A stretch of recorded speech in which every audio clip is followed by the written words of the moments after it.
Yeah. Right, Amelia Warner, aka Moving Millie. Hello, how you doing today? Good, thank you. Good How are stuff. you? Yeah, not too bad. In a bit of a rush. I'm trying to calm down. So you're going to buy all your Christmas presents at John Lewis today, this year? I mean, I haven't bought any Christmas presents yet, so but I'd imagine I'll get some though. Yeah, I love John Lewis. I'm sure I will. Yeah.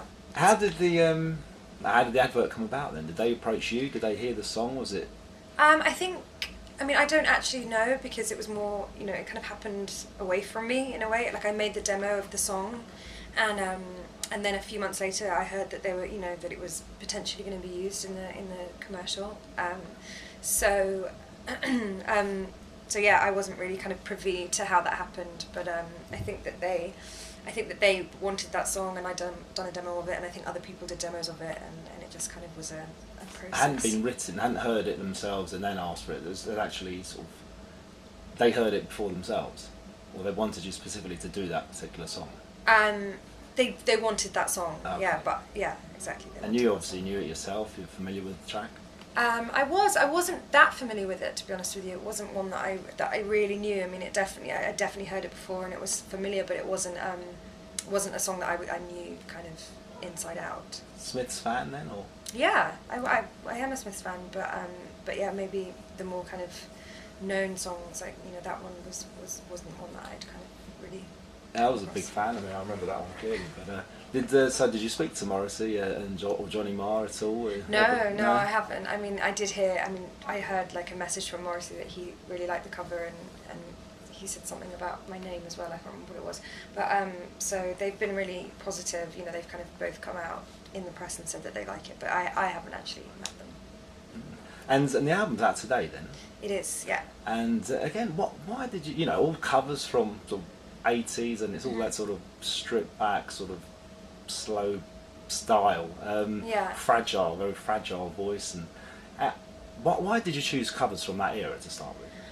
Well, I mean, it was kind of something that I was just working on alongside, my album, my debut album, which will come out next year, which is kind of all original stuff, and it was just like a side kind of project, and just doing covers and kind of covering songs, and just something that I really enjoyed doing, and my management and Island would just kind of, we just tried out lots of different things, and it just seemed that the 80s kind of, I don't know, I just seemed to identify with it more, and there's something about the 80s pop that I just think is really, that I really like, and I think that there's a kind of poignancy and a sadness to a lot of that music that's kind of hidden behind very garish, kind of shiny production, and so it's just quite interesting when you take away all of that, all this, the big synths and the big synths and the big kind of programming. There was just so much new kind of stuff in production at that time that I feel like all the songs were slightly overly produced. Yeah, no, certainly you bring them down to the sort of bare essentials, but Yeah. and all your choices as well, or like Yeah. an Island thing? Yeah, no, I mean, there were kind of back and forth and lists and that were drawn up by all of us, and we just kind of went through them, but no, they were all definitely songs that I wanted to do. What are some covers that just missed the album then? What ones just missed the album? I was trying to do a cover of Aztec Camera, Summer in My Heart, Yeah, great track. because I love that song, but it just wasn't working.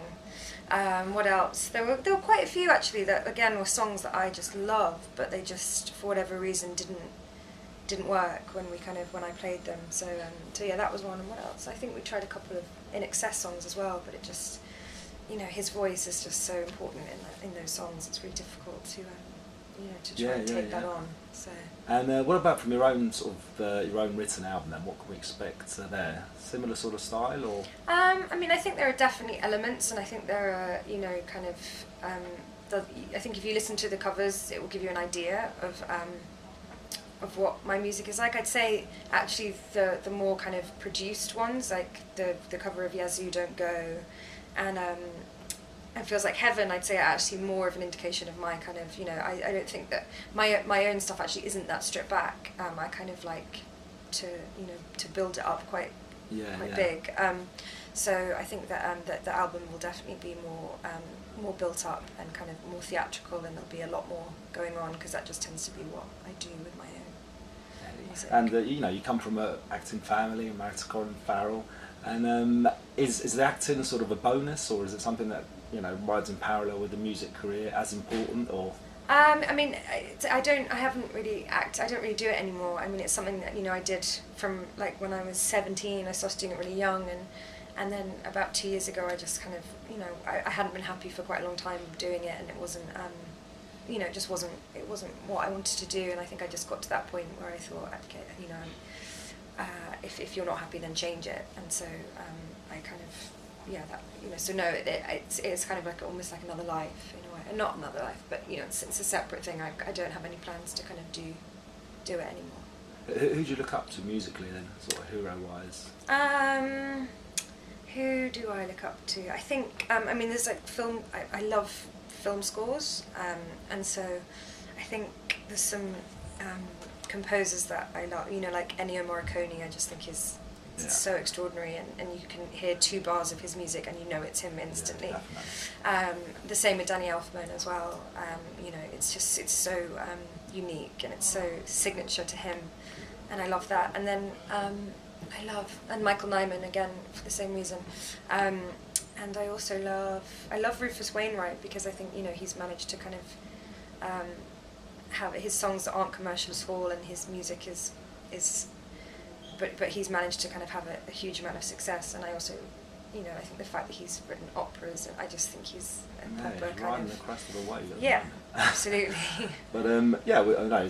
Collaboration-wise, is it something that you would ever, you know, consider doing the track with him, for example? Oh my God! I mean, I'd love to. That would be, you know, a dream. I love the idea. I'd like to write a musical with Rufus Wainwright. Yeah. That would be the coolest thing ever. About? I mean, I'd love to write a musical about the Great Fire of London. Oh yeah. Why? So. Why that? Strange subject. I just think that it's funny that there isn't one, in a way, because it's, you know, I love like the history of London. I love, you know, I've read loads of kind of biographies of London, and I just think that was such an amazing time, and the fact that you had the plague, and then the great, you know, the fire kind of. Yeah, they're all happy. Within the same year. I mean, it was such an extraordinary time, and I just think there's a natural, you know, drama to it. So it would be. Definitely. Yeah. What about when you play live? What's the sort of setup then? So this is very stripped back. Would you say, you know, you've got multi-layers and your own music? So what was the?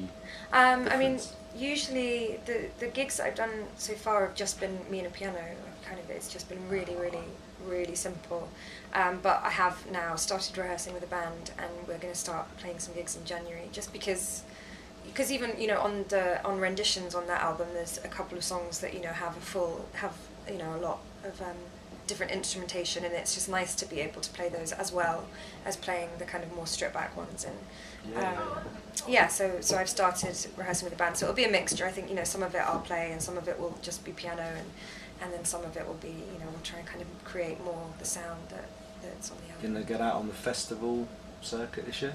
Yeah, Next year, sorry. Hopefully. I mean, God, yeah, that seems like so far away, but I guess it's not. But I mean, yeah, I'd love to. That would be great. Which festivals do you attend? I haven't actually been to a festival for a while. I used to go to Glastonbury. I mean, I went to Glastonbury a lot. Actually, I went when I was really young with my mum, and then kind of went, you know, quite a few times, and then I was there that awful year of the flooding and the mud, and it really, I just killed it for me. I was there. Killed it for me. So I haven't been to a festival for ages, actually. Because of that, so I need to get back into that. Ebbet, Wellies, Umbrella, you're right. Yeah, exactly. But yeah, I don't know. Any other sort of so no more covers after this? Then it's just straight into your own music. Straight into my own, yeah, exactly. I mean, I'm, you know, maybe do another covers thing after, or, you know, I do like doing it. I do think it's an interesting kind of exercise, but no, I think the focus is definitely on. And the covers still that sort of era, 80s, or moving? No, I think I'm probably done with the 80s. I think I'd have to move there, maybe 9 songs from the 90s or something. But yeah, I mean, I haven't really thought much about that yet. And yeah, I don't know, for somebody that hasn't actually sort of heard your stuff before, what do you think that, you know, please let me get what I want is a good starting point for you, or would you advise another track? No, I think it's probably a good starting point. I mean, it's it's just very simple, and so I think it is a good one. And then I think, yeah, like I said, I think on the album there's other tracks that maybe are a bit more reflective of my own kind of style. I think, or not that, I mean, Please Please is my style, but but I think there's also kind of a more built up style as well. Yeah, I don't think any of my own songs are just me and piano, actually, whereas most of my covers are, so it's funny. And who's the last good band that you saw then, live? Who did I? Oh, do you know what? This is the weirdest answer, but I went to see Engelbert Humperdinck at the Royal Albert Hall.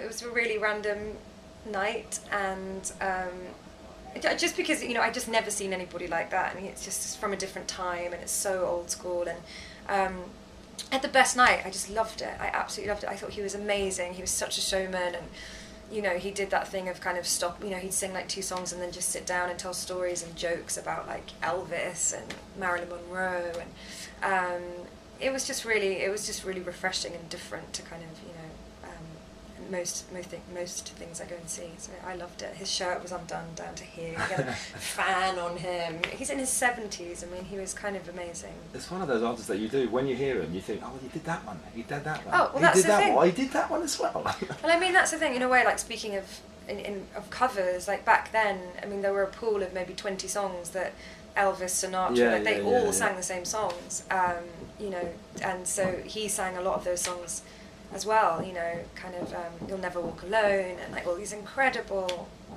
beautiful songs, but they all kind of sang the same ones. Excellent. And is there, thanks a lot for your time, it's been a pleasure talking to you. Anything you'd like to say to Music News watchers? If I hope you enjoy my album. I'm sure we will. Thanks a lot for your time. Cheers and good luck in your career. You. Thanks.